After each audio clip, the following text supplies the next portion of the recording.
consulting firm called The Public Good. We do research and planning with using business tools and community engagement for social impact.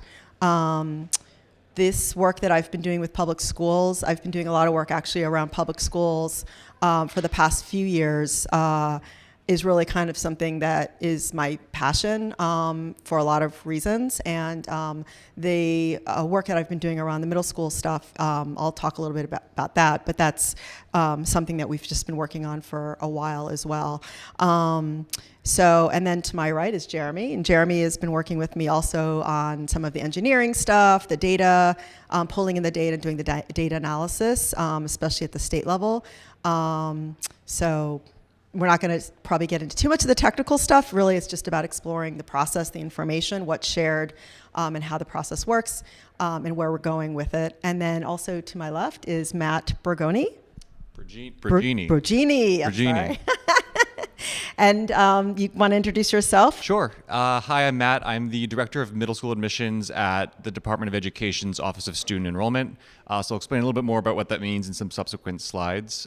This is my first time at this event or at anything like this, so I'm really excited to be here. Yeah, actually, I'm actually really thrilled that Matt, I've been talking with Matt and his team because we're talking about the middle school application and enrollment practice. I'm really thrilled to have somebody here also representing the DOE and participating in this conversation.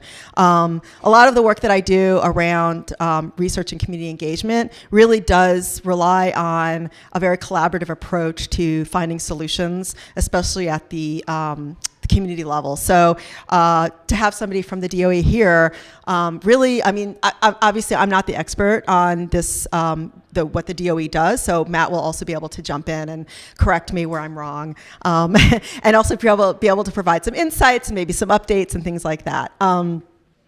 So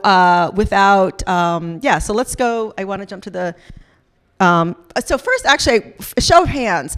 Anybody in the room who has been through the process of, who has children or has been through the process of applying to middle school in New York City? 1, 2, 3, 4. Okay, good. Anybody who has been involved in working with New York City public education data specifically? A couple of people. Okay, so you're familiar with the data that the DOE puts out, maybe the state, maybe some of, okay. Excellent, excellent. Okay, good. That's always helpful because I want to talk about the experience of the middle school application process. And so some of it may be very unfamiliar to you, and you may be wondering, like, well, why does this matter? Why is it, why is it so critical? So I guess, so where I got started was I've been working with data for a while, and school data in particular for a number of years, and looking at the open data portals as well. So actually, a couple of years ago, I started doing work evaluating open data portals for both the city of New York, and then last year again for government in the government of Tanzania. And what struck me in the work that I've done in terms of evaluating open data portals is the question a lot of the clients, the question that came up from clients was often, so how can we make sure that our data, which is out there, is useful to the typical citizen, to the typical person in the city? How are they using it, and why are they using it? And is it increasing? Is it increasing? Value? Is it valuable to them? It's just a huge question, right? And so what struck me was that at about the same time that I started evaluating these open data portals with government information where clients were asking, like, how do we determine if this information is really useful?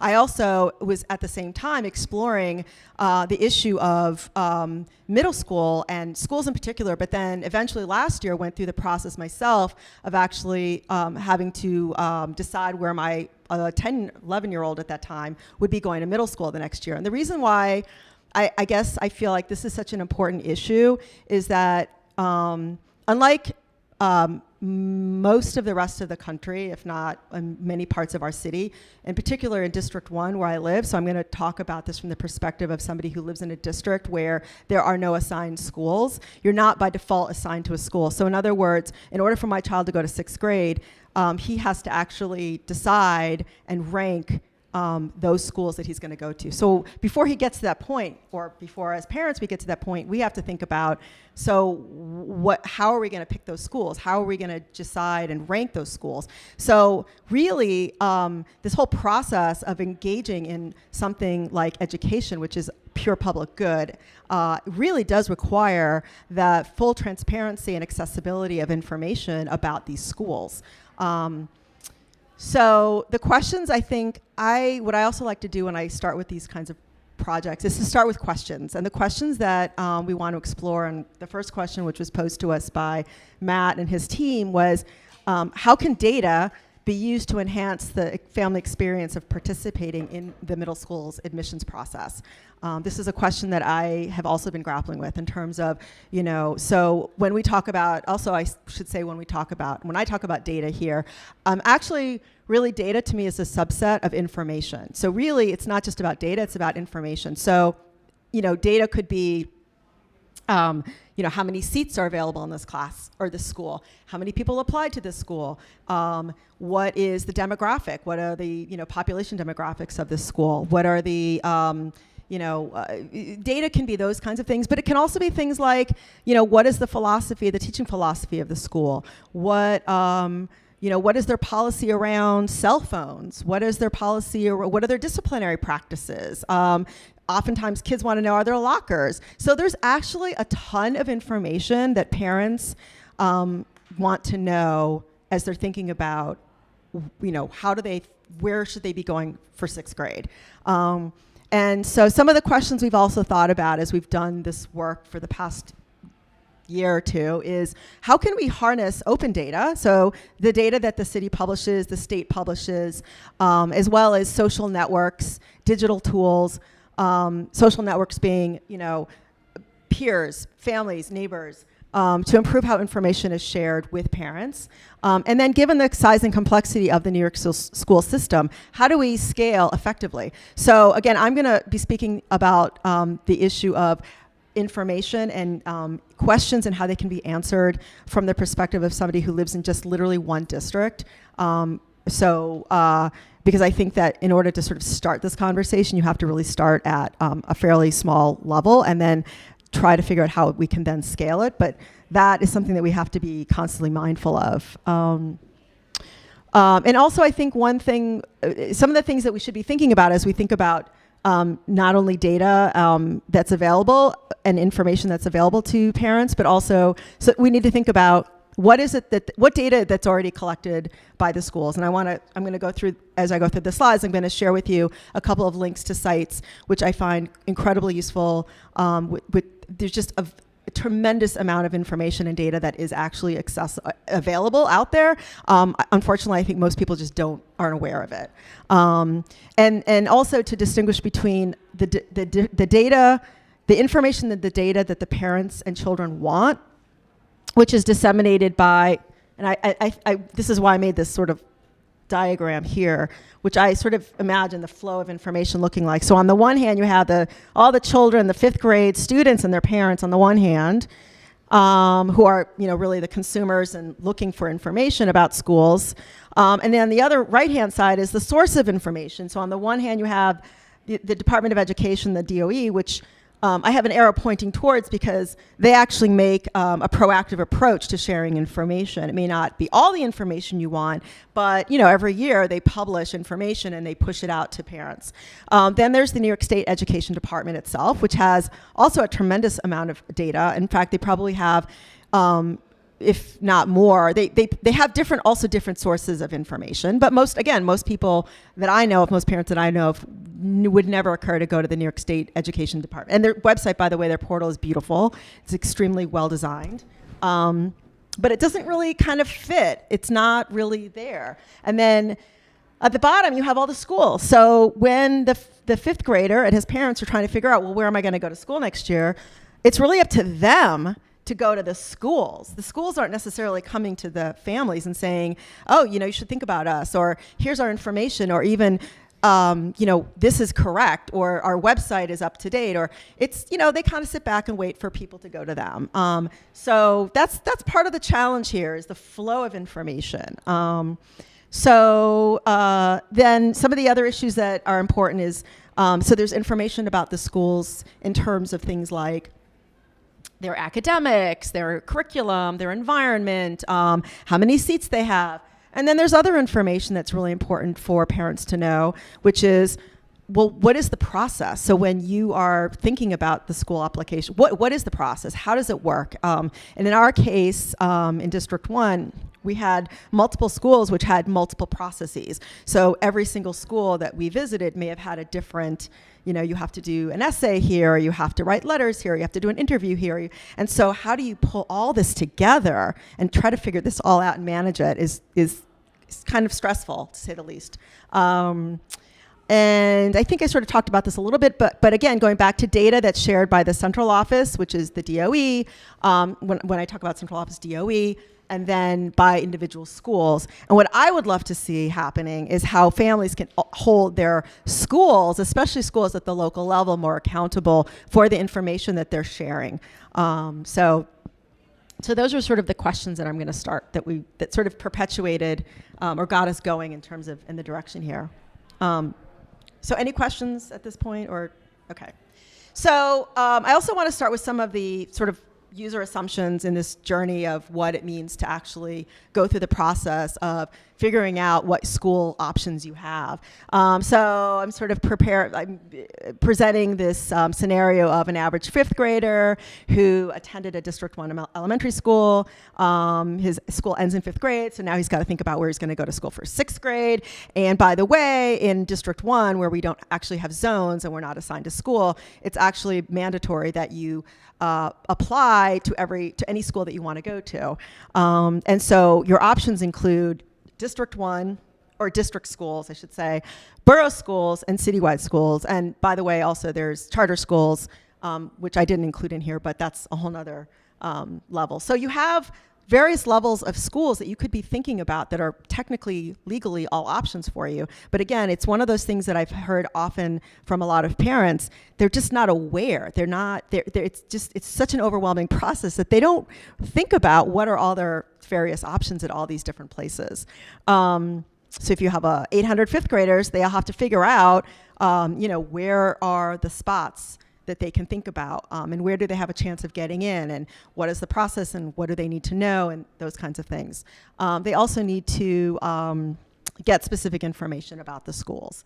So again, sort of my goal in the research that we've been working on and thinking about is how can we access, or the assumption I should say is that accessing full and accurate school information really early in the process will reduce stress and contribute to better matches for students. So my question to you all, and this is where I'm hoping that if anybody in the room has actually done work in this area in terms of either using school data or maybe in terms of doing this kind of civic engagement work, is how can we improve on the process that's working, and where can we come up with new innovative solutions to sort of improve the way information is shared. Because really, ultimately, that's what it's about, is making sure that information that is really crucial for citizens gets out to the citizens in the quickest and most efficient and most effective way possible.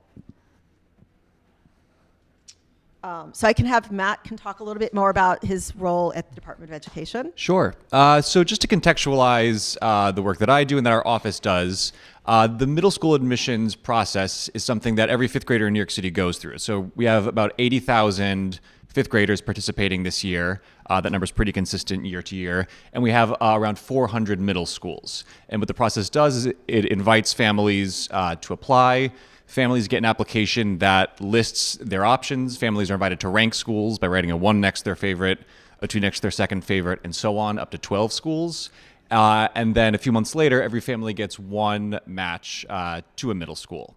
So what my team does is we manage that process. We create middle school directories, which are little booklets that Tricia referenced that are given out to every fifth grade family. And in those booklets, each middle school has one page with some specific information about that school. So I think what I would be most interested in learning today is, this is the directory, is what information is valuable and how we can kind of think about the data that's out there and continue to sort of reimagine how it's used, whatever way that may be. We also coordinate middle school fairs. So New York City is divided into 32 geographic school districts, and the admissions process really is district-based. So families are eligible to apply to schools in their district. Trisha's referenced District 1, which is our district on the Lower East Side and in the East Village, and each borough is cut up into 5 or 6 different geographic school districts. We also work very closely with elementary schools. Elementary schools really are the hub of information for 5th grade families because we're a small team of 3 and a comparatively small office of 40 people. We really lean on 5th grade guidance counselors and school staff to work with 5th grade families to provide context and to orient them around this process. So my team works to make sure they have the capacity and the ability to do that. When families explore middle schools, they're using our resources that Tricia just pointed out. They're going to the website that we maintain, but a lot of the information they're getting comes directly from middle schools. When they go to open houses at middle schools, they're talking to middle school staff. When middle schools, create and release recruitment materials, that's coming from the minds of the people who run those middle schools.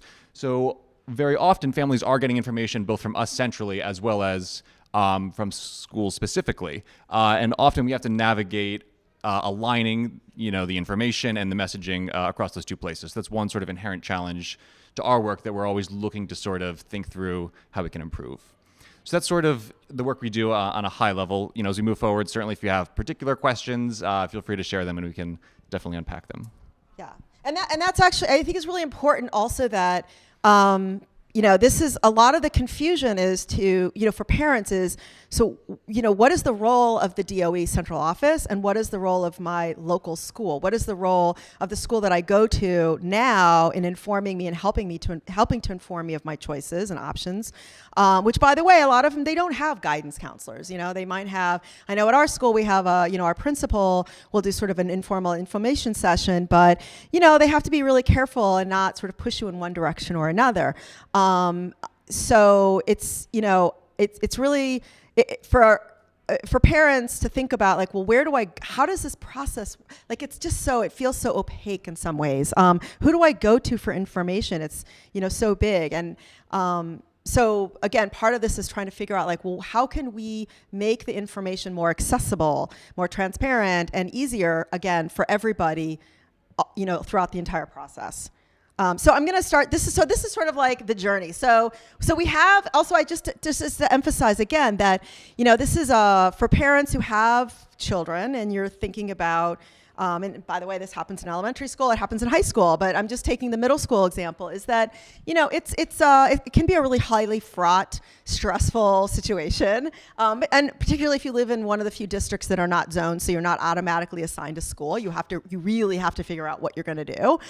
So you start even like before September. Thinking, what school should I consider in my district or, outside of my district or whatnot? And what do I need to know about them and how do I apply? Then as Matt said, the DOE puts out, they publish every year this hard copy directory, right, which has a ton of information in there. Again, some of the information is about the process itself, but a lot of it is about each individual school. And some of the information, I would say, is actually useful.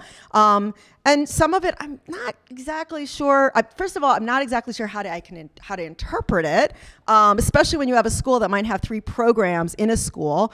Especially, for example, I know in my district we have at least 1, if not 2, schools that are dual language schools. So if you want to apply, the school has maybe several programs, and so it's like, well, do I apply to this program or this program? And all of this interpretation, if you're told to go to the school and get information, it's a lot of back and forth, and the schools don't necessarily have the time and resources to answer every single email from every single, we had 800 students in 5th grade last year. So if you can imagine, they're all sort of asking similar questions and then they're going on these tours and trying to get information, and it's just not always so clear.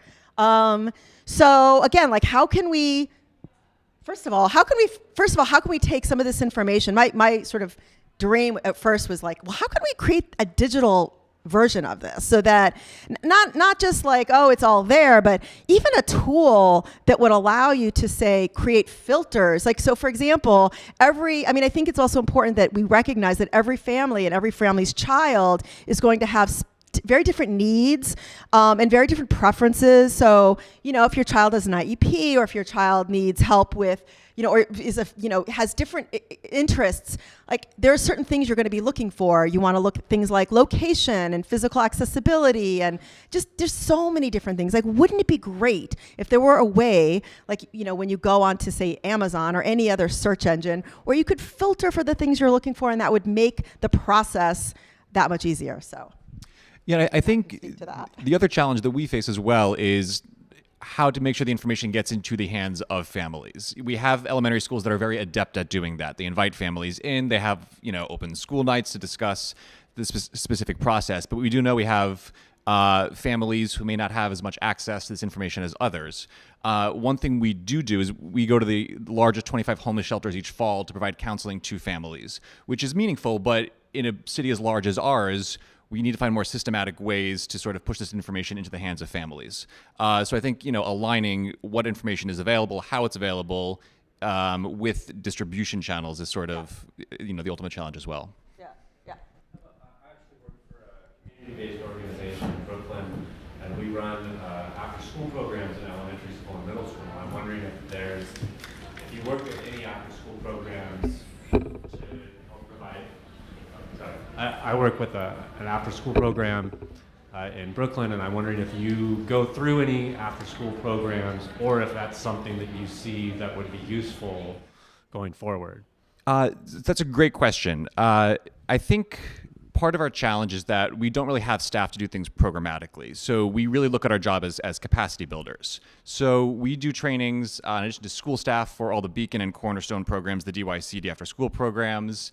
The DOE has a number of community schools, which if you follow education, you may have heard about in the news quite a bit, which pair with CBOs. We do trainings for those folks. So there are people that are part of these organizations that have been trained by us. However, I think we do need to look for more opportunities to talk to, folks like you or whoever's on your team who does this programmatic work. What that looks like, I think we're open to suggestions, whether it's, I think we've sort of bounced around the idea of having like social service trainings a couple times a year where we just sort of broadly invite anyone who's working with kids after school to come in and learn about the process and learn how they can help kids through the process. So if that's something that, could be helpful, we can certainly keep thinking about that. But this is, the kind of ideas that we're really open to learning about. Yeah. Do you want to go through the thing, or? No, I mean, if I actually am happy to sort of entertain questions. If we start to run out of time, I'm going to go through a little more quickly. But yeah, no. But if you have a question, yeah. Okay. Oh, sorry. So, I'm in District 15. I'm also the vice president of technology at 321. And you're also unzoned, right? We are also on zone. Okay. But one of the things, so there are so many issues in this. One, I think that there should be a distributed content back to the school sites. Now, not all schools have very good websites, but we have a very proactive parent coordinator. We have a middle school night where we invite parents from all the district schools to come and talk about their experiences at schools. And that's hard to institute at places where people, and there's a social justice element of this. Yes. Of the amount of time that we were able to go take tours. Yes. And there's a language issue. Yes. So I think that the bulletin could hold all sorts of other information, about lockers, IEP process. Yes. But I also think it's important to take that information and distribute it back to the school sites. But then on the other hand, there's a need to build basic good PTA or school sites across the board that can take a distributed module about this and maybe be a path or at least a widget that can path people back to a site with more information. It never occurred to me to go to the State Department of Education. We went to Chalkbeat, took that, went to Chalkbeat, took all the tours, went crazy with our sort of, and then you also have in there, you've got test scores. You don't have opt-out rates. You have a lot of different issues. No, absolutely. I mean, yeah, absolutely. I mean, we're both from fairly privileged. No, absolutely. I don't even have the time to get into the implication that this has in terms of families that don't have access. And then I think is one of the key, because you can have invested parents. Yeah. But I think one of the key pieces is the social justice piece. Absolutely. School tours, people can't make it. Yeah. People don't get that. So I think if you can figure out how to get the information, the process back to the people, at least through their school, through the parent coordinator. Do all schools have parent coordinators? Yeah. So Yeah. arming them with a concise set of tools that they can at least be a resource effectively to their schools, that would be a huge thing in Yeah. districts Yeah. where they need that kind Yeah. of help. I'm happy to keep talking about that. Yeah, no, I think, I absolutely agree. I think that I came from this having originally done a lot of work on this, especially in District 1, around school equity and diversity issues. And I was sort of cautioned not to get into the whole issue of, to me, this is about access to information is about empowering individuals. And if we don't all have access to information, the same level of information, because I have good friends at my school who, their first language is Indonesian, and the mom doesn't necessarily go onto the website, and she relies on me to tell her when the deadlines are that are coming up and where she should be going, what she should be doing. And I have plenty of friends like that in my district. So yeah, I am privileged. I have no problem wading through, websites and data and all those kinds of things. So yeah, part of this is like, how do we get more creative about making sure that everybody can share information with each other? Share with a group who hasn't been through this about signups for the school tours. Yeah. It was like getting Hamilton tickets. Like our parent coordinator would send out like 51's doing tours at 10 o'clock. By 10:15 they were booked. Then there were also Right. times where people would have to take off. But even Right. getting the school tours Right. was craziness. Right. And Right. like yeah. No, I know. Yeah, I know. So anyway, so I just want to walk through the rest of the process because I also want to get through. Oh, sorry. Yes. One other.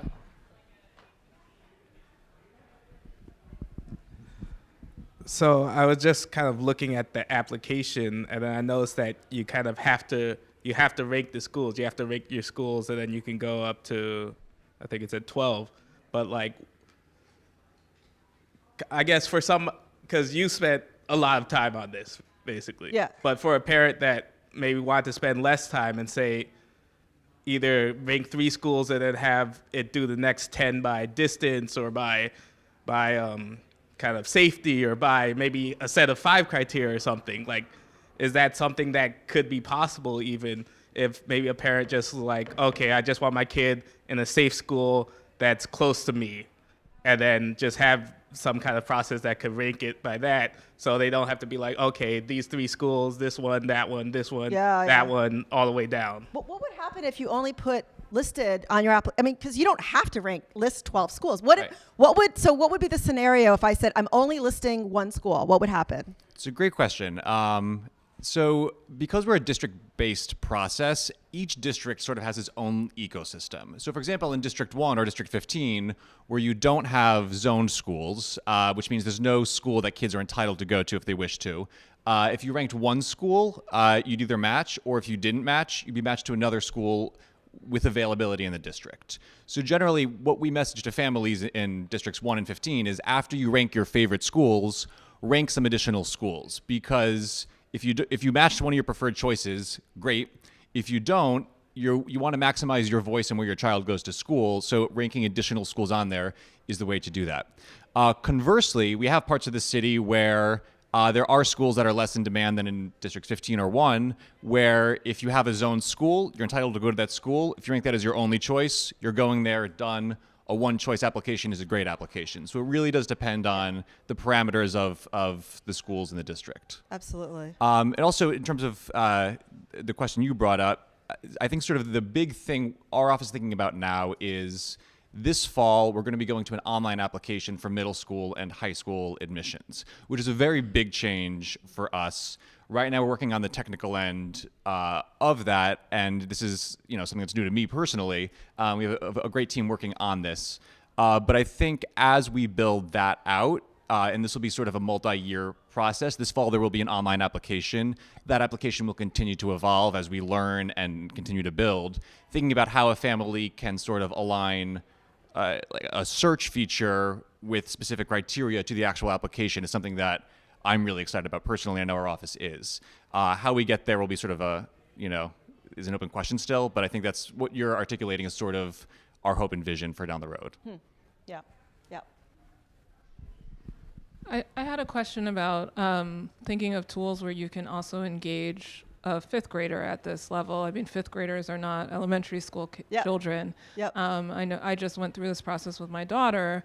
And so looking at, obviously creating filters and interactive tools online, but kids can also do this. That's They can look at the filters. They can That's right. choose. They know whether they're interested in science or art. So it would be great to have a tool that you could sit as a family. It also sort of decreases the language access issues if you can sit with your parent and talk to them in your own language. So any ways where you can either through the schools engage the kids, or as a whole family, that would be great. And just to go back to the social justice piece, I mean, I know that especially at my school, this is a very competitive process. Parent coordinators at some schools, they do things for people who are really involved in the PA, and then they try and decrease access to, the other family, or there may be levels of information for certain parents versus other parents. This happens in gentrifying neighborhoods where there's different classes of families now at the school. And so any ways that, you can get sort of the kids involved who are not at that, don't see this as competitive, that you're getting the information through that way would be great too. Yeah. Yeah. It's a great point. So I'm a former special educator, and I teach up at City College a class on instruction. So I'm sort of a pedagogue at heart. And in that spirit, I went to PS 91 in Crown Heights last year to work with the fifth graders on doing their applications. And my goal was to try and think about what tools we can do.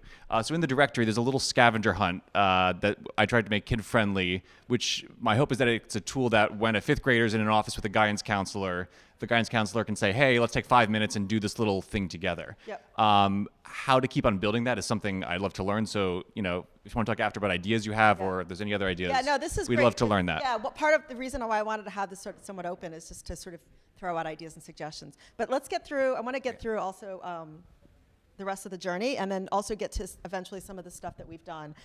So as Matt mentioned, also one of the things that his office does is to organize the tours and the fair. So I know for example, in my experience, there's one middle school fair for one day, a middle school fair for our district, and it's basically one night where everybody just comes, and it's like, it's crazy, it's 500 kids and parents and whatnot at a big gym at a school, and it is good because you do get to walk around somewhat. It's useful in some ways. It's not maybe the ultimate. It's definitely not the ultimate, but it does give you a sense of like, okay, you can pick up brochures, you can maybe talk to some students and some principals. So that's important. But then really so you've gotten your directory now in September, right? And so now you're starting to think about where am I going to go, and you're putting together your list of questions, and you're thinking about where are the schools. I mean, again, like, I only have time to visit, and I would say also the tours is really important. A lot of parents don't really think about it. They don't have the time. I mean, again, it's like, who has the time? And oftentimes you bring your child, so that means you pull him out of school so he can visit the tour the school as well. But so if you only have to do like 5, that's still a lot of time. So you want to be thinking about like, what are the questions I need to ask? What is the, who all's there, and what's the environment like? And so you're doing all of that while you're also, oh, by the way, and I know in my district, for example, and again, every district is different, every school is different. So, part of it is like, it is nice that it's not, if the entire system of 1,800 schools were run by the DOE, that would be crazy. But at the same time, it's like, well, how can we hold our local schools and our local districts more accountable so that, I don't have to call and send emails, and every parent is constantly trying to reach out to every school to figure out, well, when is the school fair? When is the tour? When are the times? When I signing up, registering? Like, this whole process is just so daunting and so time consuming for every individual. So is there a way we could also share our information with each other as well, to make it so that we're also supporting each other as a community? I don't know, that's my hope.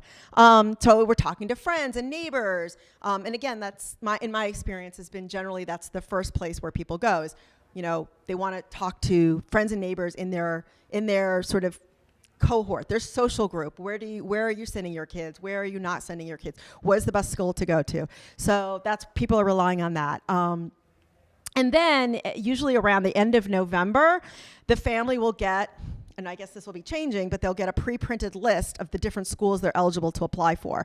So I just want to say one point too is that if I live in District 1, my child goes to a District 1 school in 5th grade, I'm eligible for those schools in District 1. Now, if my child goes to a District 1 5th grade, but we live in District 2, my options have now like quadrupled because I'm now eligible to apply to schools in District 1 and District 2. So like the possibility, like the access to information and how you're going to get all of that within literally about 6 weeks, you know, is pretty daunting for most families, and even families who are engaged and like looped in and know where to go for all this information. So yeah, putting it online, having access to again, like why I'm advocating that this information becomes a lot more accessible, and creating like digital formats and digital tools for people to go through this process is really important.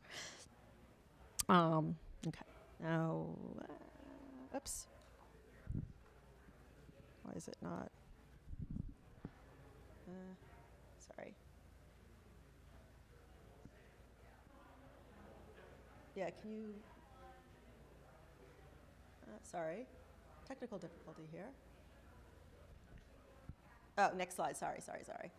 I'm not used to working with the Google Slides so much. So, here we go.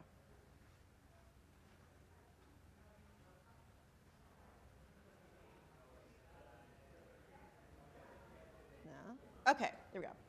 Yeah. This is so. For example, just to give you an idea, like in District 1, this is District 1. So we're eligible for schools, and we're looking for information in those schools. But if you live in different districts, you're looking at those different options, right? So again, how can you get all the information you need? And then the other issue is, so just going back to, okay, so, what are the questions that people have, and where are they going typically for this information? So word of mouth, obviously, is generally a pretty good source. Then there's the middle school directory, which I pointed out to you. Then, which I will also say that the DOE is very good about making sure that they print it in, I think, 10 languages. And there is a lot of information on it. It's just, it can be still kind of confusing if you're really like a numbers person like me. I don't necessarily know how to interpret, all of the data. The other question is, just to give you an idea of what it actually looks like. So these are 2 pages. These are 2 pages from different schools in the directory. So as I'm looking through this, and this is what I was doing, is literally sort of like circling and crossing out and, dog-earing, and like this was my sort of Bible in the process of collecting data about schools where I was thinking about applying to. So, and every district is going to get its version. And again, this is just, these are just the schools in my district, but I'm also thinking about, other places. So this school on the right, for example, is a citywide school. So I have to think about, okay, so it's a citywide school, here's a local school, and there's like 20 of these that I have to think about. So this is currently how this is where a lot of people get information about schools. I did create an Excel sheet. But that was part of it, is just to manage sort of like what was like, who are the people, who are the phone numbers and the emails and the people that I need to reach at every school, and yeah. So if exactly, so if there were some way that so if there were a way for like, I don't know, like my vision was to have something like, I don't know, I think originally I talked about what's the Yelp, like something like that, which is pretty user friendly, where you could sort of rank, or rate, and not only that, even to have like different parents in your community could say give stars to different schools, and you could have comments, and you could share information, and maybe even kids could share information about the school, like what do they like about it, like that would be my ultimate goal, is to build something like that. But I would also say, I also want to mention that there's, I think you mentioned Chalkbeat. Inside Schools, I will say, is actually an incredible resource. For anybody who has kids in school, Inside Schools does a really fantastic job. But but they're a nonprofit. They rely on public funding, so they don't always have the resources to do everything that they need to do. But they do pull in. I will say that they do pull in a lot of data in a very user-friendly format, including data from the city as well as data from the state. A lot of information that I know that the DOE puts out, they put on there. So it's a fantastic tool. So again, my question would be, so do we just continue to build out that tool? Can we also continue to be creative about thinking of other things that parents need? Is there some way to create? I don't think, for example, Inside Schools is mobile at this point. I don't know if has anybody used Inside Schools for school data collection?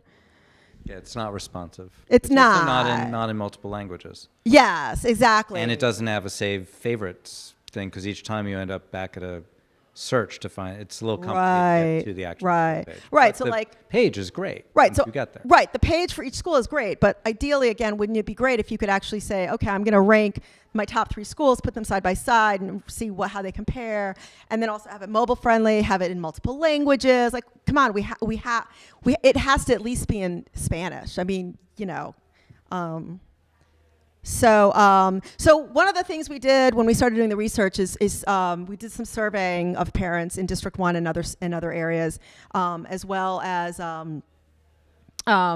just talking to parents. And some of the things that we heard from people that they wanted to hear about, besides what is the admissions process, they want to hear about student diversity. They want to know. And if you're a parent with a child of color, and you live in a district where there's like 10 schools, and they're like my district, which is highly segregated, it may be really important to you to know, like, what is the school culture going to look like? So you're going to find that when you go on a tour. Well, maybe not, because if you go on a tour at night and you don't see the students, you're really, how are you going to know, like, is my kid going to feel comfortable in the school or not? Like, there's some things that our data can help with, and there are some things that you have to go and look at. But I will say that, for example, again, the DOE, all this data is there. It's all in the DOE sites. All the demographic breakdowns, all that information is there. But unless you know where to go and look for it, you're not even going to know that it exists.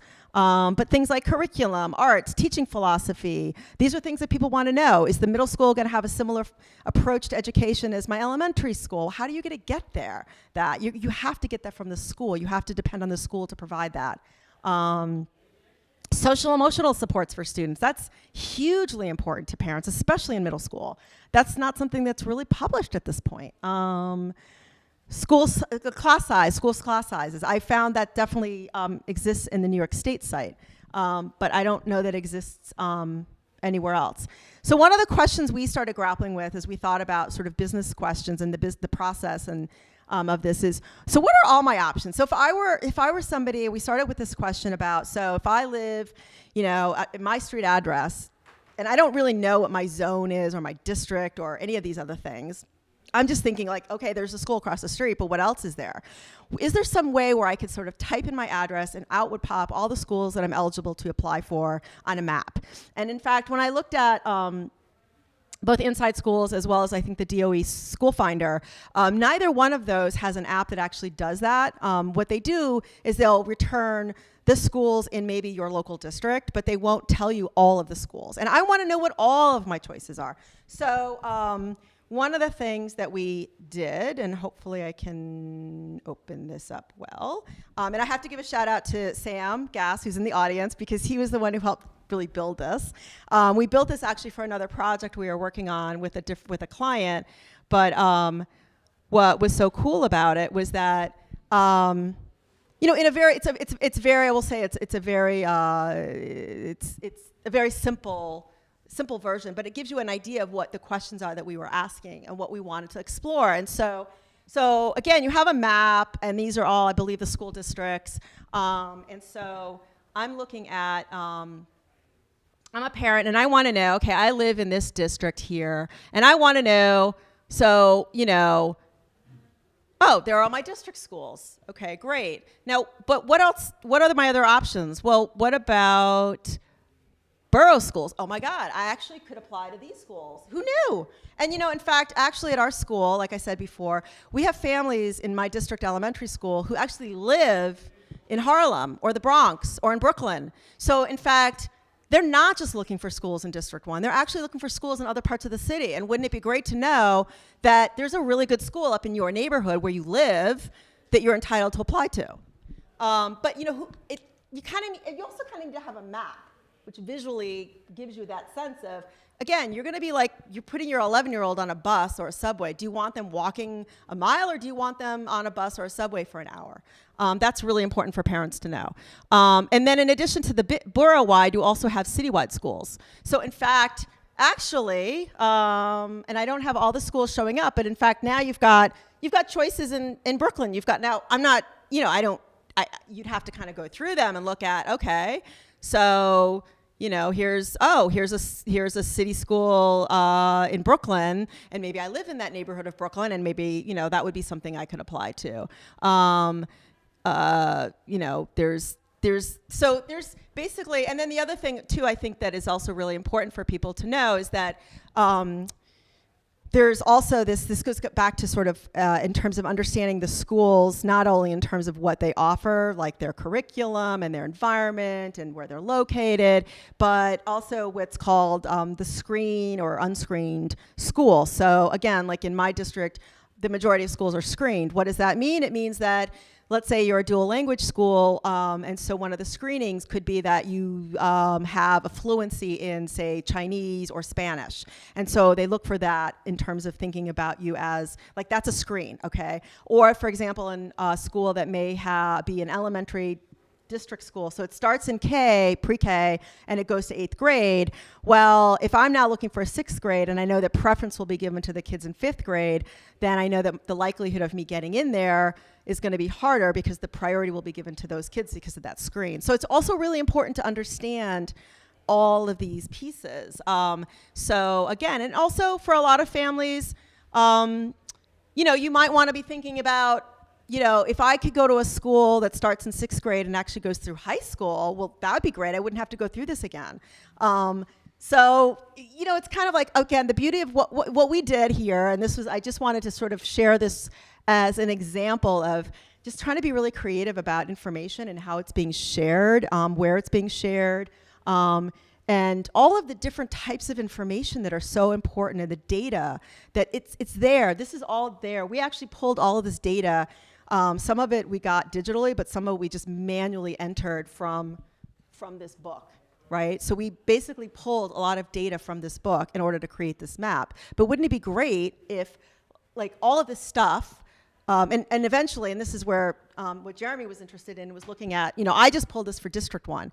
Ideally, you want this whole thing for the entire school, city, right? So that no matter where you live, in any borough, you would be able to see what all of your options are in any part of the city on a geographic basis, and you could go in and you could sort of identify those schools based on the criteria that are important to you and your child, and then use that as a way to sort of filter through what your choices might be, because you do have to apply, and you've got 6 weeks, and so how can you do that in the most efficient and effective way possible, using the information that, in fact, a lot of it already exists. It's just that I would bet that probably 70% of parents out there don't really know is there. So so that's kind of where we went with this, and I think that kind of almost wraps me up. Other than just to say, how do I get out of this?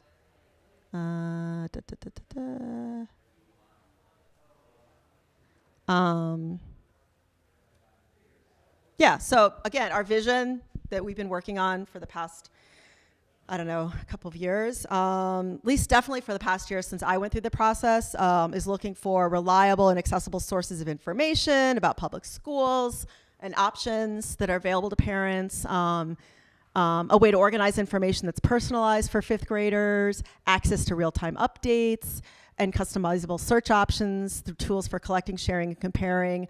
And I would also add just one other thing that, as I said before, I really would love to see ways for us to also hold the local schools really accountable for the information, because ultimately a lot of it does come down to that. I mean, if you're familiar with the New York City Open Data Portal, you know that the mayor's office that controls it really just kind of, they're like the gatekeeper. The quality of the data and what's available to us as users is really dependent on the individual agencies that pull that data together and what they choose to share. So it's really about sort of pressuring or cajoling or using carrots and sticks to getting the local schools, the local superintendent's office, to really get on board with making sure that their websites are up to date, that their data is accessible, that its information is good, and that they share it with the central office, so that when the central office publishes anything, that they know it's also something that is accurate and usable and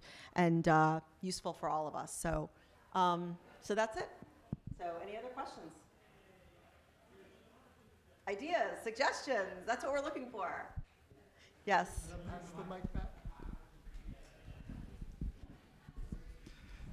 Well, so I was just looking at kind of that booklet, and then I see that, like, for the middle schools, it says kind of what high schools the students frequently attend.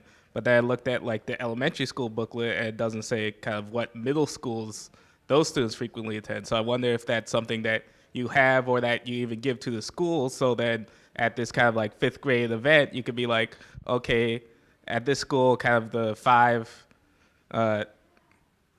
schools where the most students from this school attend are these five. So then these parents could be even thinking about that, like, oh, where could a lot of his friends go?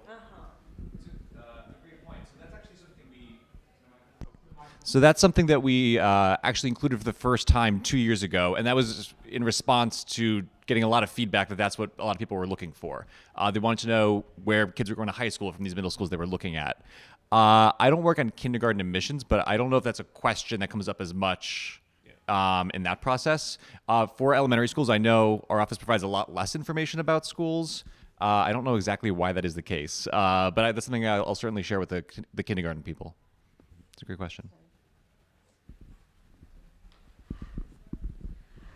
As you talk about creating digital tools for this process, how are you thinking about the privacy of this data and how to maintain it and what data it's important to have privacy about? So for instance, I could imagine it actually being really important not to be like obscuring from you, the DOE, what people are filtering on, because it turns out they're all really interested in that, like where people are going to high school next. And so that's one way to get that data.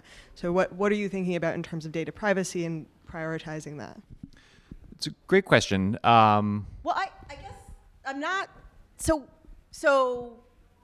I guess I'm not sure when you say data, the data that's required to be private, because we're only talking about aggregated data, right? We're only talking about data about the school itself.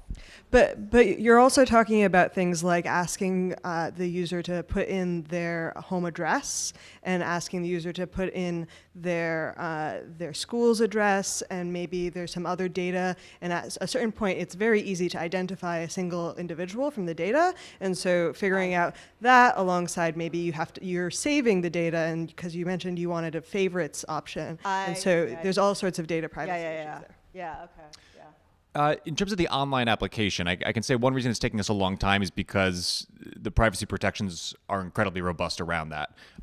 Middle school applications and high school applications come pre-populated based on students' home address, and it is accompanied by their academic record. So we're putting into place a very developed system. We're still working on it, so I can share more about that in a few months. But that's the priority in creating this online application. Does that answer your question? Yeah. Okay.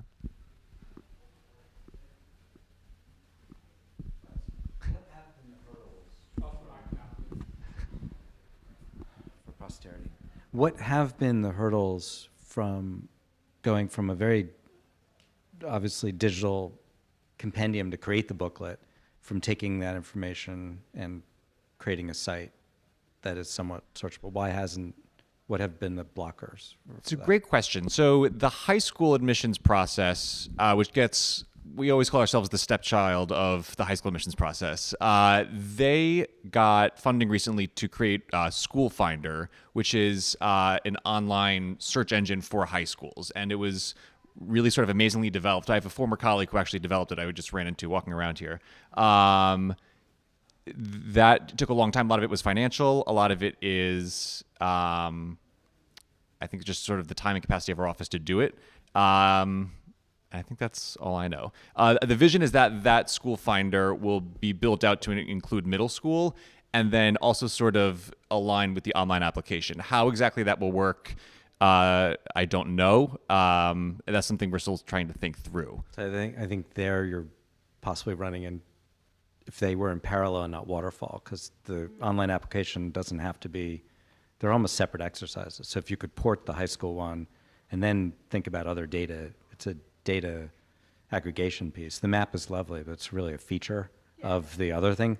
So if you could, I don't see how they have to be connected. You could maybe connect them later. Like it would be very, very helpful to have this online, because I think at one point we ran out of booklets or something. You know, yeah. There was, Yeah. there was Having just like an isolated search engine, just aside have this from the online. application. so that people Yeah. could access it online. When you say have it online, do you mean like, or tell me what you Not mean as a by that. PDF. Right. Okay. No. So some sort of like filterable. But you have all of this data when you made that booklet, that Yeah. data exists in Yeah. either Excel, Sure. you're porting it out Okay. to a site So we say porting out to a site, just to make sure I'm to understanding. create a site Okay. using this data. Okay. So that people could come in and then over time you could add layers. Like Okay. treat it as a product that's constantly evolving. But the Yeah. first thing would be to get this data on and then add other data. And even potentially make it available, because then you have the capability of distributing buttons to the site or different things to the elementary schools on a citywide basis. I mean, there are phases to all of that are Yeah. they're more and less complex, but you could really get pretty far just putting that online. I think Okay. in a mobile way, because if we don't bring those to all the tours, so we're sitting in the tours, so it'd be very helpful. Yeah. That was sort of, to me, it was like, You know. why do I have to, like, what if I lose this? And I've got all my notes in it. Oh my God.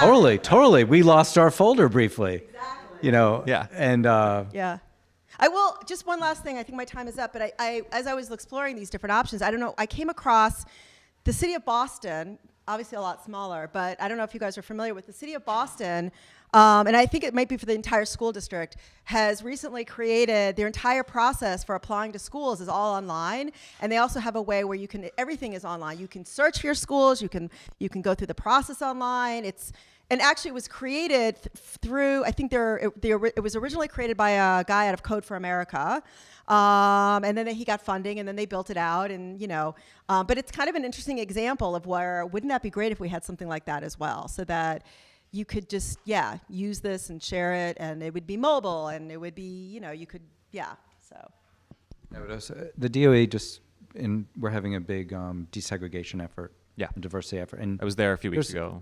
That booklet is beautiful. It is beautiful. And the data in there is Yeah. amazing. Yeah. It's- And yeah, so that data exists in other parts of the DOE, and Yeah. pull it in Yeah. would be really powerful. Yeah. Yeah, that's- When I saw that booklet, I was like, I want to hire the people who did this to do this booklet. Yeah. They did a great job with that. Yeah. No, that's part of what I was exploring too, is like, wow, there is so much incredible data that the DOE actually and publishes. I mean, you can get the raw format in CSV, so you can do your own analysis. But they also have these amazing, if you go to the DOE website and you look at accountability, I mean, there's all kinds of information that is answered, because we as parents have to fill out a lot of surveys. We do all these forms and stuff. Like, wouldn't it be great if they pulled pieces of those things and like added it, but not in a booklet like this where you only have one page, but so.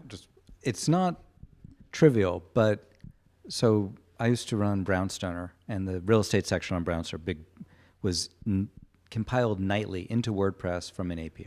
Mm-hmm. So basically creating an API out of this data to get sucked into WordPress sites is not the hardest piece. Okay. And then you'd be up online and then build out a product from there. That'd be pretty exciting. Okay. Trish, I might have you explain this to our analysts on a phone call later this week. Right. But this is helpful to hear. Okay. Well, thank you for everybody for coming and sharing. And if you're interested in more information, let us know. I have a website too, and so if you want to sort of stay up to date on what we're doing and where we're going with this, it's a work in progress, and if you have ideas, we're also soliciting ideas, and if you want to participate, we would love that too. So yeah, thanks again. Thanks all.